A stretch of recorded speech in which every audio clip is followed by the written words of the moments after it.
The Carolina mountains just got absolutely crushed. 22 inches of snow in some spots. Florida broke temperature records that have stood since the 1980s. And get this, Fort Myers saw snow flurries. Fort Myers, Florida. Let that sink in. But here's the part that's really got my attention right now. The polar vortex is about to split in half, and that's bad news for anyone in the east. We've got multiple shots of Arctic air lined up through February like dominoes. So today I'm breaking down the full February outlook, week by week, what's coming your way. Got forecasts for over 80 cities, plus when the next big storms might hit. Real quick though, drop your city and how much snow you got in the comment. I want to see what everyone's dealing with out there because these totals are wild. Speaking of wild, what just happened across the Carolinas was genuinely historic. This bomb cyclone overperformed in a big way. Blew past what most models predicted. We're talking 22.5 inches in the NC Mountains, 17.7 inches along the coast. Pigeon Forge, Tennessee picked up 13.5 inches. Southwest Virginia saw 12.5. Charlotte area got over a foot in spots. People are still trying to dig out. And that snow map right now is something you don't see very often. Snow on the ground stretching from Kansas all the way to the Carolina coast, through Oklahoma, down into Mississippi, across the entire southeast. Just wild. The cold pushed all the way to Lake Okeechobee. That's about as far south as you can go. Record lows shattered across Florida. Daytona, Melbourne, all setting new records. And I keep coming back to Fort Myers getting snow.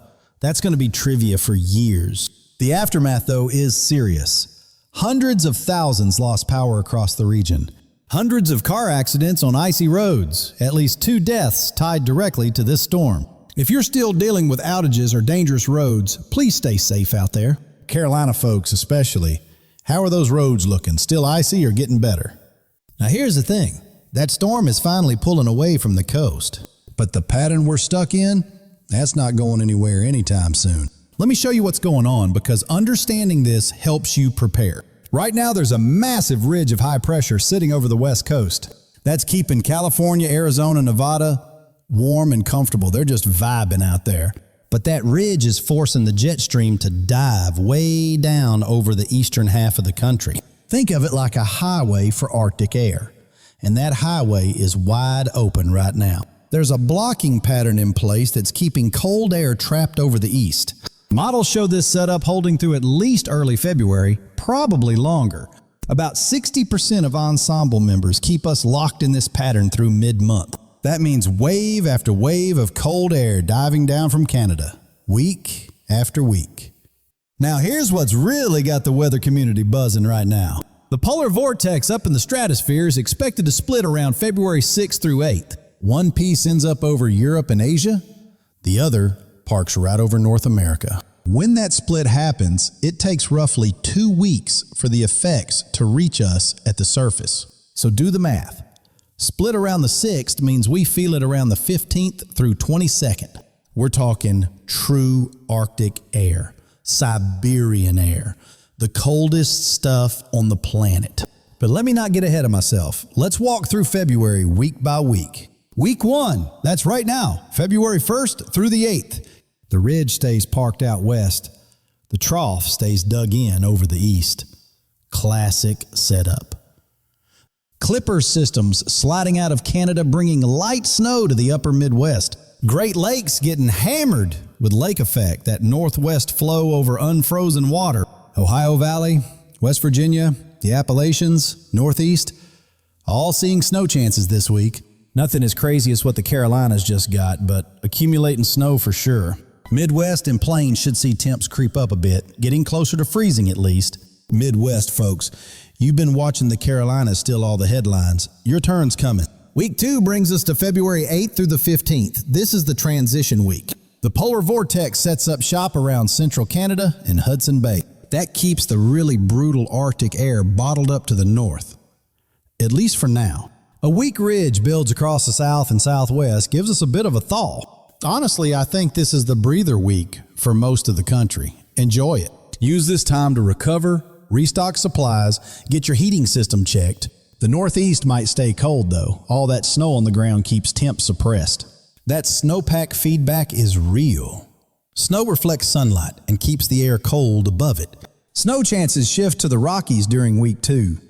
Some energy transfers to the upper Midwest. Still following? Good, because week 3 is the one you need to pay attention to.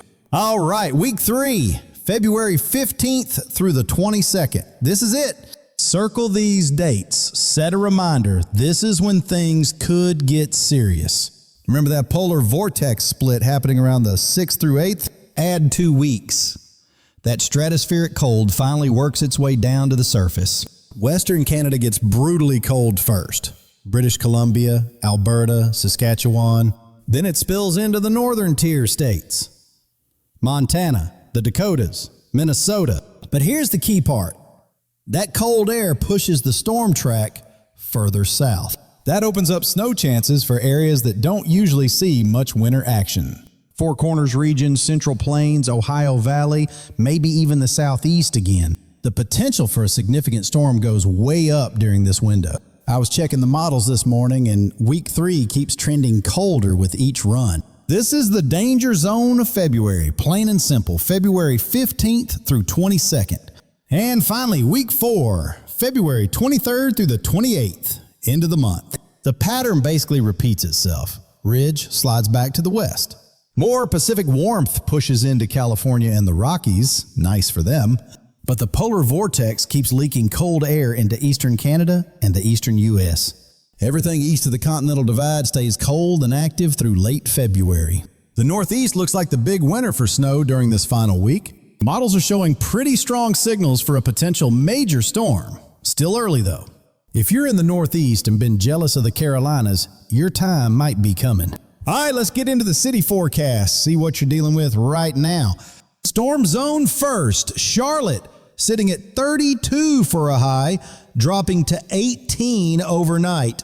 You still got 1 to 3 inches on the ground and roads are icy in spots.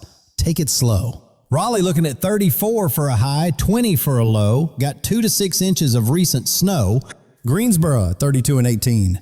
Durham similar. Both dealing with that post-storm mess. Nashville checking in at 35 for a high, 20 low. You saw 2 to 5 inches, slowly recovering. Atlanta at 38 and 24. Got 1 to 3 inches, which is a big deal for Atlanta. Memphis looking at 38 and 24. Picked up 1 to 4 inches from this system. Florida now, Miami at 62 for a high, 48 low.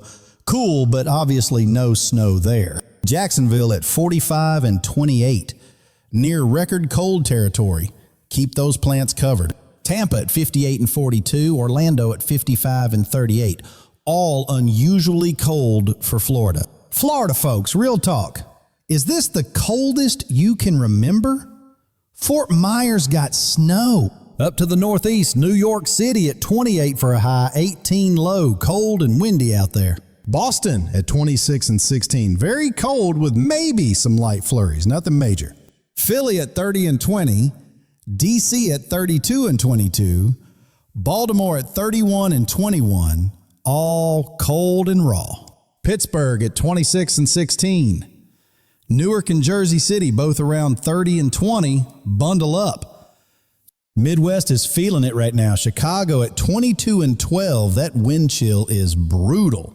Detroit, Cleveland, Columbus, all in that 24 to 14 range.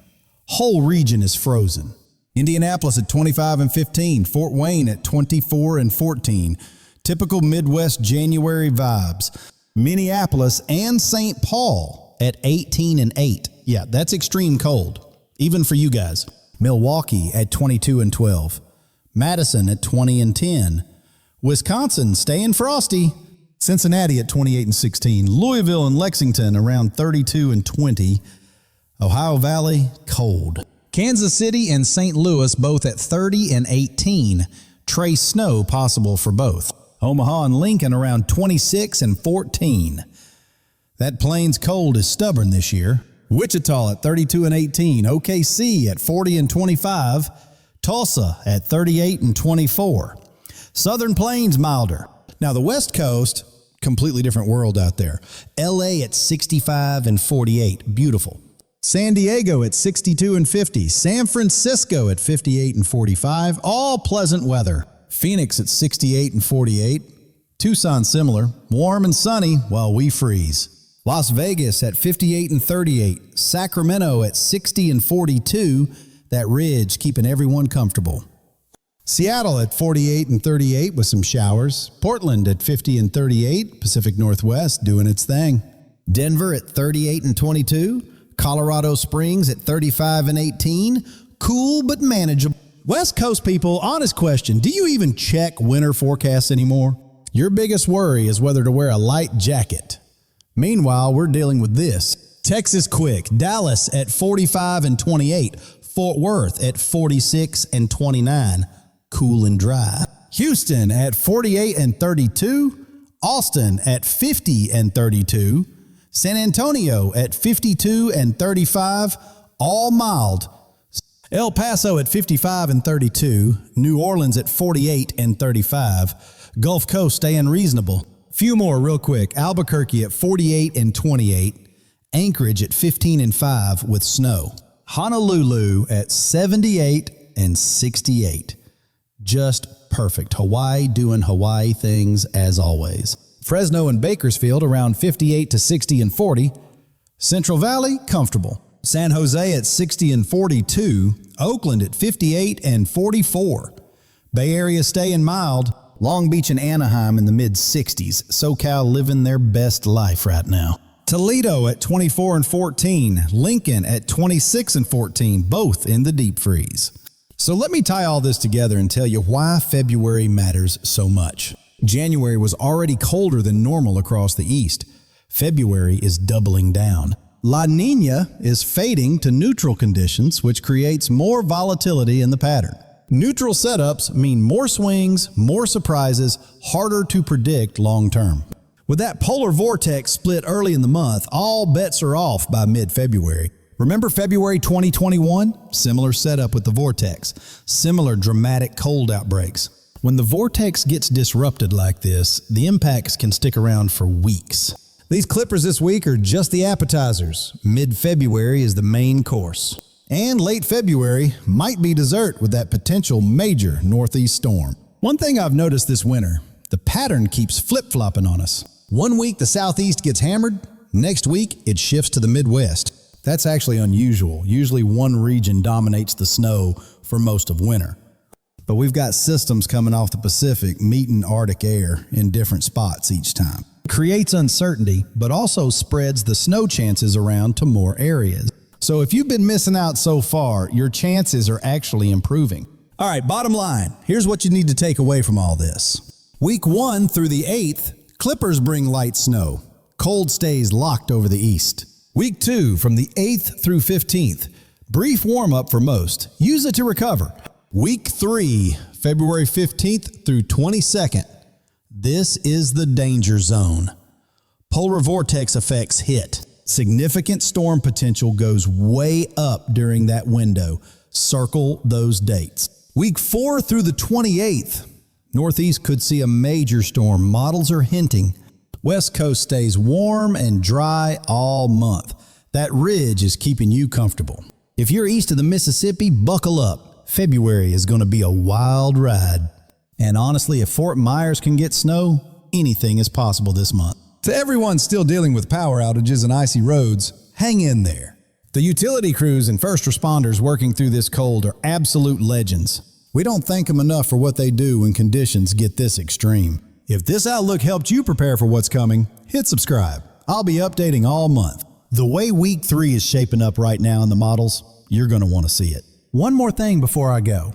For those asking about specific regional forecasts, I'll be doing deeper dives into the Northeast, Midwest, and Southeast as systems develop. The Carolinas just had their biggest snow event in years. Could there be more coming? The setup, late February, actually looks favorable for another significant East Coast storm. Too early to nail down specifics, but the ingredients are definitely there. This has been one of the most active winters in recent memory for the eastern U.S. And based on what the models keep showing, February isn't slowing down. From Fort Myers snow to polar vortex splits, This winter just keeps surprising us. Stay safe out there, stay warm, check on your neighbors if you can. And hey, don't forget to drop your city in the comments. I actually read through them. It helps me know what areas to focus on and what questions people have. This February is shaping up to be memorable for all the wrong reasons if you're in the East. But for the West Coast, enjoy your nice weather while we deal with the polar vortex. Winter is far from over, everybody. I'll catch you in the next forecast.